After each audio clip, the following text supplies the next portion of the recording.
Assalamualaikum warahmatullahi wabarakatuh.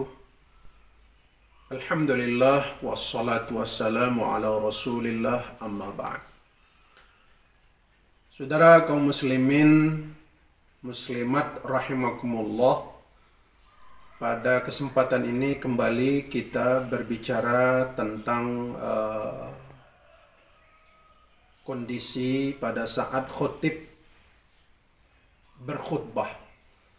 Apakah boleh dia berkhutbah dalam keadaan duduk atau dalam posisi berdiri? Masih ada pertanyaan di kalangan masyarakat, bolehkah orang yang tidak sanggup berdiri lalu dia membaca khutbah Jumat, ya, khutbah Jumat. Nah, untuk itu jawaban yang disyariatkan, mari kita lihat dan kembali kepada kitab Bulughul Maram dan sarah dari Bulughul Maram seperti Subulus Salam. Kita akan ketemukan dalil-dalil tentang syariat bagaimana Rasulullah Sallallahu Alaihi Wasallam berkhutbah atau melaksanakan khutbah Jumat. Mari kita buka kitab Bulughul Maram. Baik, kita langsung kepada materi al-khutbatu qa'iman, bahwa orang yang berkhutbah itu dalam keadaan berdiri. Ini adalah merupakan hadis yang menjadi landasan bagi seorang pembaca khutbah itu dalam keadaan berdiri. Hadis yang ke-474. A'udzubillahi minasyaitonir rajim. Bismillahirrahmanirrahim.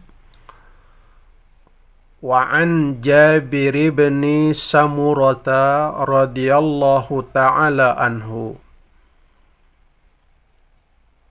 Dari Jabir ibnu Samurah radhiyallahu, semoga Allah meridhoinya, anna nabiyya sallallahu alaihi wasallam, bahwasanya Nabi Muhammad sallallahu alaihi wasallam kana yakhtubu qa'iman, beliau berkhutbah dalam keadaan berdiri, yajlisu, dan kemudian dia duduk, summa yaqumu fayakhtubu qa'iman, kemudian ia berdiri kembali seraya berkhutbah dalam keadaan berdiri.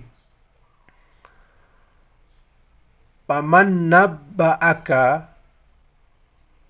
maka barang siapa yang memberikan khabar, berita, annahu, bahwasanya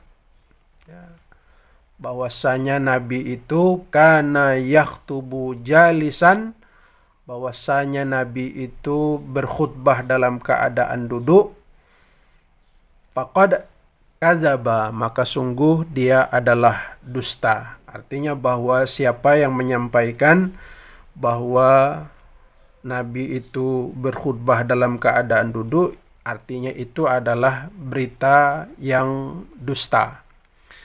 Nah, dari landasan hadis ini yang diriwayatkan oleh Muslim ini, bahwa Nabi itu berkhutbah, ya, khutbah Jumat dalam keadaan berdiri. Tadinya pertama dia duduk, kemudian dia berdiri, kemudian duduk di antara dua khutbah, lalu berdiri kembali untuk khutbah yang kedua. Nah, itu yang dilakukan oleh baginda Rasulullah Sallallahu Alaihi Wasallam, dan ini adalah merupakan dalil landasan syar'i tentang berdirinya Nabi itu dalam berkhutbah. Kemudian juga merupakan suatu yang syar'i, ya, sesuatu yang disyariatkan untuk duduk di antara dua khutbah.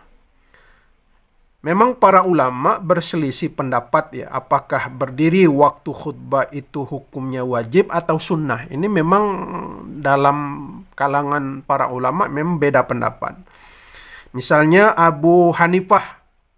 Abu Hanifah itu mengatakan bahwa berdiri dan duduk sewaktu khutbah itu hukumnya adalah sunnah saja. Ya, jadi sunnah. Itu menurut Imam Abu Hanifah atau Imam Hanafi. Ya. Lalu berbeda dengan Imam Malik. Nah, Imam Malik mengatakan berdiri itu hukumnya wajib dalam berkhutbah. Sebab ini tekstual hadisnya jelas gitu kan. Hadis ini sahih. Beda dengan imam-imam yang lain pula tentunya. Tadi Imam Hanafi berbeda, Imam Malik berbeda. Lalu bagaimana dengan Imam Syafi'i ya? Nah, Imam Syafi'i dan ulama-ulama yang lainnya juga berpendapat bahwa khutbah itu harus dalam keadaan berdiri bagi yang mampu berdiri. Ini disampaikan oleh para imam-imam mazhab ini dengan argumentasinya masing-masing. Ya. Karena Nabi itu melakukan khutbah ya, terus-menerus berkhutbah dalam keadaan berdiri. Sehingga disebutkan barang siapa yang memberitahukan kamu bahwa Nabi itu berkhutbah dalam keadaan duduk, maka dia adalah pendusta. Nah, kesimpulannya dari apa yang disampaikan dalam kitab Bulughul Maram dan sarah daripada Subulus Salam ya, menyebutkan bahwa berkhutbah mesti wajib berdiri bagi orang-orang yang mampu berdiri. Baik, cukup dulu untuk kesempatan ini. Insya Allah akan kita lanjutkan pada materi berikutnya tentang bagaimana berkhutbah itu, apa-apa yang harus disampaikan, berapa lama waktu dalam berkhutbah. Sebab sekarang ini lagi viral orang khutbahnya terlalu panjang, terlalu lama sehingga membuat jemaahnya mengantuk. Nah, bagaimana syariat mengatur khutbah itu? Saudara, dari keterangan beberapa hadis tadi, maka menjadi terang bagi kita dalam pendapat ulama-ulama mazhab, mereka berbeda dalam menentukan hukum khotib itu apakah berdiri ataukah duduk. Ini berbeda pendapat. Artinya memang menurut mazhab Syafi'i yang menjadi acuan bagi kita di Indonesia ini, bahwa berkhutbah itu wajib berdiri dan tentu saja bagi orang yang mampu. Barangkali demikian dulu kajian kita. Insya Allah akan kita lanjutkan pada pertemuan-pertemuan selanjutnya. Demikian, Assalamualaikum warahmatullahi wabarakatuh.